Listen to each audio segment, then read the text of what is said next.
Como prometido, eu voltei para fazer o segundo vídeo da série e falar com aqueles que querem realmente começar uma agro-startup, desde os que já têm uma ideia até os que ainda não possuem nenhuma ideia, mas têm vontade de criar alguma coisa. Bom, então começamos com os sem ideias. A primeira dica que eu dou para vocês é: olhem em volta. Isso porque muitas vezes a gente fica preso aos nossos problemas, tentando criar soluções para esses problemas. E ao nosso redor existem muitas pessoas com diferentes problemas, e eu falo nesse aspecto no ponto de vista profissional. Então você tem, às vezes, alguns colaboradores, fornecedores, produtores rurais, funcionários a seu cargo na empresa, e eles estão passando por diversos problemas que você poderia criar uma solução, por que não? Para você fazer essa reflexão, essa observação, vale a empatia. E o que é empatia? É a nossa capacidade de se colocar no lugar do outro. Então, por exemplo, às vezes você vê um produtor rural sofrendo com algum tipo de problema. Você pensou numa solução incrível, mas você tem que levar em conta: quem é esse produtor rural? Como é que ele vive? Ele tem acesso à internet? Ele sabe escrever? Sabe ler? Esse tipo de situação é muito importante, especialmente se você quiser fazer um negócio social. Se colocar, então, no lugar do outro. Bom, além disso, eu indico muito a participação em eventos, workshops, congressos, seminários, tudo que vocês puderem participar para estar atualizado do que está acontecendo no mundo agro é super importante. Esse fim de semana, o fim de semana do dia 26, nós do Learn to Feed the World até compartilhamos um seminário chamado Fruto, que estava acontecendo em São Paulo. E foi muito interessante. Vejam bem, era um seminário online e eu estava escutando ele da minha casa. Uma das palestras foi com um pesquisador, até anotei o nome dele, chama David Lecher. Ele é do Instituto Arava de Pesquisas Ambientais de Israel. E ele estava comentando sobre o que ele acha interessante nos negócios agro para o futuro, o que ele acha que seria ideal, vamos dizer assim, para futuras agro-startups. E eu, inclusive, escrevi para falar para vocês. Então ele considera que o negócio tem que ser eficiente e esperto, ou seja, fácil de aplicar e eficiente, sustentável, e o terceiro, que para mim é o mais interessante, é que dê aos produtores a sensação de preenchimento. Vejam bem, era um seminário online, muito acessível, grátis, onde um grande especialista deu a dica de qual as características ele encontra importante para uma startup em agro no futuro. Então, a partir disso é que eu quero provar para vocês quão importante é a participação nesses eventos. Bom, agora para aqueles que já têm uma ideia. A primeira dica é: façam um plano de negócios. Muita gente me diz: ai Tati, mas plano de negócios é tão chato, tem que preencher um monte de detalhezinhos do seu negócio, às vezes tem umas perguntas que eu considero bobas. Mas bem, pensem o seguinte: se nem as perguntas bobas vocês conseguirem responder, como é que vocês vão ter certeza de que esse negócio é realmente bom?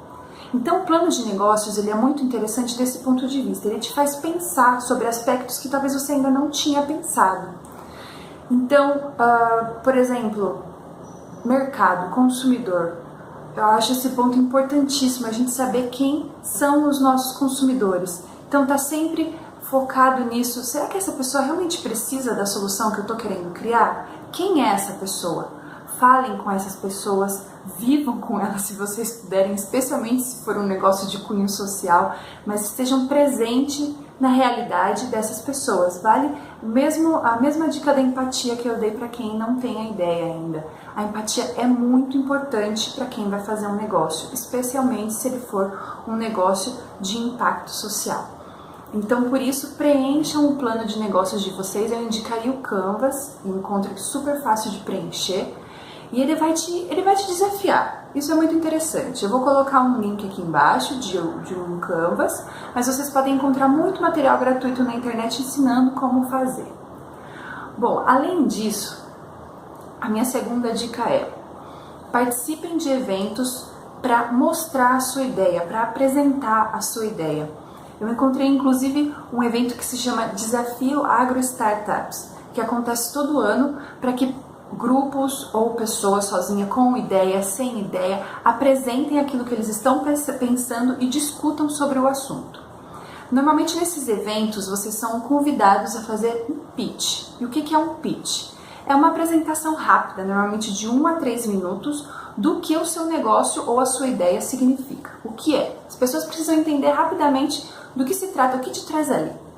Então, eu acho que esses eventos são muito importantes por 2 pontos. O primeiro, quando a gente cria um negócio ou quando nós temos uma ideia, nós nos apaixonamos por ela. Assim como se a gente se apaixona por uma pessoa. O que acontece? A gente fica cego. E é muito difícil enxergar os problemas dessa pessoa ou, nesse caso, dessa ideia. Por isso é tão importante participar de eventos, porque daí vem chuvas de críticas, de comentários, considerações, perguntas, que às vezes a gente não sabe responder. Então isso vai engrandecendo o seu negócio, vai dando forma para ele. Se antes ele era, vamos dizer, uma argila, agora você já consegue dar mais uma forminha de vaso para ele. Super importante. Segundo, também, muita gente, eu já passei por isso também, tem medo de falar a sua ideia, de alguém copiar. Bom, o que eu digo para vocês é o seguinte: vocês são únicos, cada um é único, cada um de nós é único. Ninguém vai poder fazer o seu negócio como você, porque parte do seu negócio é a sua essência, é a sua maneira de conduzir, é a sua maneira de ver, de pensar. Por isso, não tenham medo de apresentar suas ideias com a situação de que alguém vai roubá-las. Claro, estejam atentos com quem vocês estão falando, como estão falando, mas não deixem de apresentar suas ideias por medo. Ninguém vai fazer nada como você. Você é o ponto-chave do seu negócio. Bom, então essas são as dicas que eu tenho para hoje. Espero que vocês tenham gostado. Eu vou deixar os links que eu comentei com vocês aqui embaixo. E além disso, já deixo o aviso para o próximo vídeo, que será super importante. Investimentos. Como conseguir investimentos para agro-startups. Então a gente se vê na próxima.